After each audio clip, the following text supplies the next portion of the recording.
Kumusta mga idol, feedbang e-like mo muna ang ating video, at subscribe salamat. Arthur na isa daw itong dragon, hindi makapaniwala si Virion at maya-maya ay nawalan na ng malay si Arthur. Nagising na si Arthur at sinabi niya kay Virion na kung pwede daw ay gawin lamang nila itong sikreto. Pumayag naman si Virion at sinabi niya na ang araw daw ng pag-alis niya ay 4 na buwan na lang. Nagulat si Arthur dahil ang akala niya ay aabutin pa daw ito ng 2 taon. Ang dahilan daw ng maaga niyang pag-alis ay dahil sa tournament ng 3 lahi at ang portal daw ng Zyrus City ay magbubukas daw sa mga oras na ito. At ngayon daw ay makikita niya na muli ang kanyang pamilya, at ngayon daw ang kanilang pagsasanay ay mas hihirap na. Nagulat si Arthur dahil ang itlog na binigay sa kanya ni Sylvia ay nawawasak na. Maya-maya ay may lumabas dito na isang nilalang, at ito ay isang dragon. Tumalon ito kay Arthur at kinagat siya nito. Maya-maya ay may narinig si Arthur na boses at ito ay nanggagaling sa dragon. Pinangalanan nito ni Arthur na Sylvie kasunod ng pangalan ng nanay niyang si Sylvia.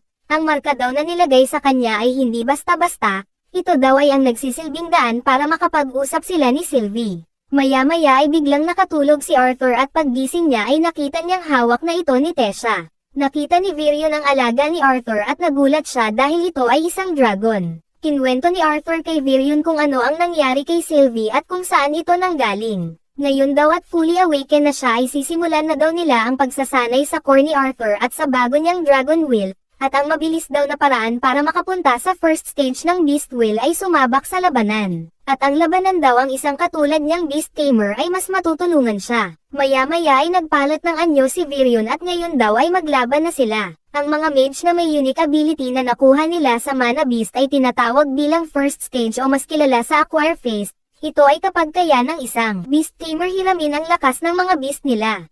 Pero sa second stage o integrate phase ito naman ay kapag kaya na ng mage gamitin ang kanilang beast unique ability at katangian nito. At si Virion na nabuksan na ang second stage pagkatapos ng isang dekadang pag-aaral ng kanyang Beast Wheel ay ngayon kaya niya nang gamitin ang deadly prowess ng Shadow Panther. Maghanda daw si Arthur dahil siya ay susulpat sa likod niya. Sa sobrang bilis nito ay hindi makasabay si Arthur at maya-maya ay sumuko na siya.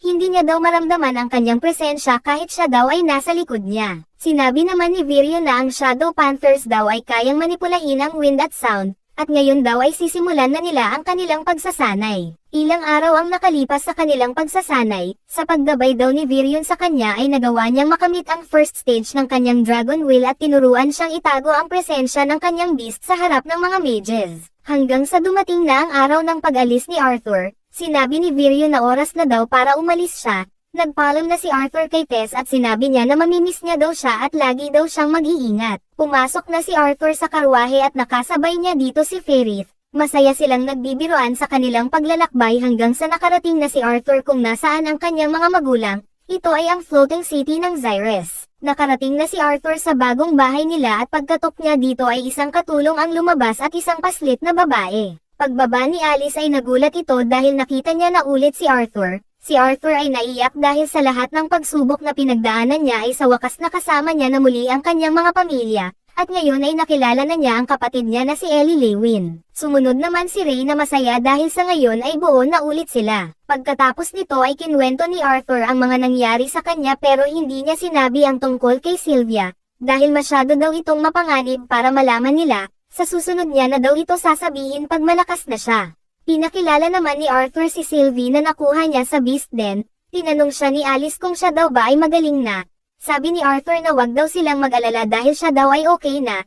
Simula daw nang pumunta sila dito ay naging instructor si Ray ng Hell's Auction House Guards. Tinanong siya ni Arthur kung anong stage na daw niya. Sinabi naman ni Ray na siya daw ay nasa Dark Orange stage. Pero si Arthur daw ay nasa Light Red na. Hindi makapaniwala si Ray kay Arthur at hinamon niya agad ito ng isang laban. Pero bago ang lahat ay dumating ang mga taong tumulong sa kanila at ipinakilala ito ni Ray kay Arthur. Ito ay sila Vincent at Tabitha na nagpapatakbo ng Hell's Auction House at ipinakilala nila ang kanilang anak na si Lilia. Sa likod ng kanilang bakuran ay hindi makapaniwala si Vincent na si Arthur daw ay isang light red core mage na kahit daw ang mga genius sa Zyrus Academy ay nasa dark red stage lang. Nagsimula na ang sparring at agad sumugod si Arthur pero nasalag ito ni Ray. Ngunit may pahabol na atake si Arthur at sinubukan niyang itumba si Ray pero naka-recover ito agad. Si Ray daw ay magseseryoso na. Ang mage na nag-awakening ay meron affinities o strengths sa kung anong elements ang mas nakokontrol nila. Sa mundong ito ay may kalamangan ang mga conjurers dahil kaya nilang manipulahin ang kanilang elements ng kanilang affinity. Ang kanyang ama na nakikipaglaban at nagsasanay simula pagkabata pero walang formal na pagsasanay, ay inabot siya hanggang sa Orange Core Stage para magawa ang kanyang explosive mana usage sa totoong apoy. Nilabas na din ni Arthur ang kanyang tinatagong lakas, at nagulat sila dahil isa siyang deviant. Sumugod na si Arthur at sa sobrang bilis nito ay hindi makasunod si Ray pero nagagawa niya itong salagin. Sumugod si Ray para atakihin si Arthur pero nailagan niya ito agad. Habang tumatagal ang laban ay sa huli nilang atake ay hindi nila ito tinuloy at tinapos na nila ito. Ang lightning daw ang mas gamay ni Arthur na deviant affinity at ang ice naman ay hindi niya pa masyadong makontrol, at hindi niya pa daw nabubuksan ang sound o gravity. Tinanong siya ni Ray kung kailan niya daw ito natutunan pero sinabi ni Arthur na natutunan niya daw ito sa kingdom ng mga elves. Sila Vincent naman ay hindi rin makapaniwala sa pinakita ni Arthur. Habang sila ay kumakain tinanong ni Vincent si Ray kung alam niya daw ba ang future na meron si Arthur. Sinabi naman ni Ray na alam niya daw ito simula nang na-awaken si Arthur ng 3 taon pa lang. Tinanong siya ni Vincent na bakit hindi daw nila ipasok si Arthur sa Zyrus Academy. Sabi naman ni Ray na siya daw ay 8 taon pa lang at ang Zyrus Academy daw ay ang pinaka-prestihiyosong magic institusyon sa kontinente. Si Vincent daw ay kilala ang director ng Zyrus Academy at pwede niya daw itong kausapin. Sinabi naman ni Arthur na gusto niya muna daw ilaan ang oras niya sa kanyang pamilya bago daw siya mag-decide na kung papasok ba siya sa academy o hindi. Sa sumunod na araw ay namasyal sila sa Zyrus City. Nalaman ni Arthur na ang Hell's Key pala ay ang may hawak ng pinakamalaking auction house. Kasama sa kanilang pamamasyal ay ang pag-aayos ng itsura ni Arthur. Pero habang sila ay pauwi na may taong nagmamasid sa kanila. Pagkauwi nila ay nakita na ni Arthur ang director ng Zyrus Academy na si Cynthia Goodsky. Ang Zyrus Academy ay isang institusyon na pinupuri bilang pinakamataas na sanctuary para sa mga mage na meron background at talent para makapasok. Ito ay isang ground ng scholars, guild members,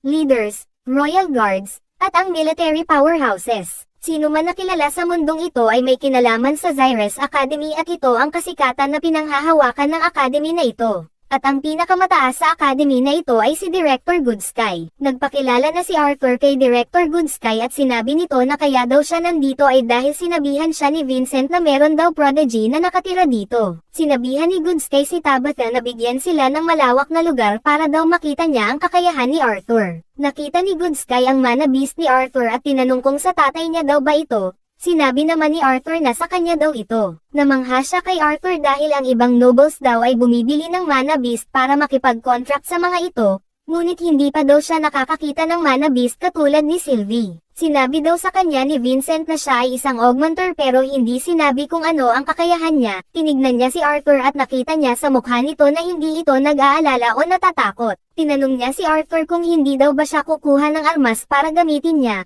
Pero sabi naman ni Arthur na kung hindi din daw niya gagamitin ang wand na dala niya ay hindi din daw siya gagamit ng armas. Nagsimula na ang laban at agad gumamit si Arthur ng earth spell at sinipa ito kay Goodsky, pero agad naman niya itong nadepensahan ng walang kahirap-hirap. Sumugod ulit si Arthur para umatake pero hindi pa rin ito sapat at siya ay tumalsik. Sa pagsasanay niya daw kay Virion ay hirap pa din daw siyang gamitin ang Earth at Wind spell. Ngayon ay si Goodsky naman ang aatake. Gumawa ng mga malalaking buhawi si Goodsky at ginamit ito kay Arthur. Sa huli ay nagawa naman itong ilaga ni Arthur at sabi sa kanya ni Goodsky ay siya daw ay kahanga-hanga pero siya daw ay masyadong confident sa kanyang ability para daw harapin ang kalaban ng harapan. Gayunpaman ang kanyang magic at combat daw ay pambihira. Sa huling test ay kailangan niya daw manatiling gising. Nilagay niya ang daliri niya sa noo ni Arthur at maya-maya ay nakaramdam ng matinding sakit si Arthur at nalaman niya na ito pala ay isang sound magic at siya ay isang deviant. Sa huli ay nakapasa si Arthur. At dun po muna natin tatapusin ang ating kwento ngayong araw.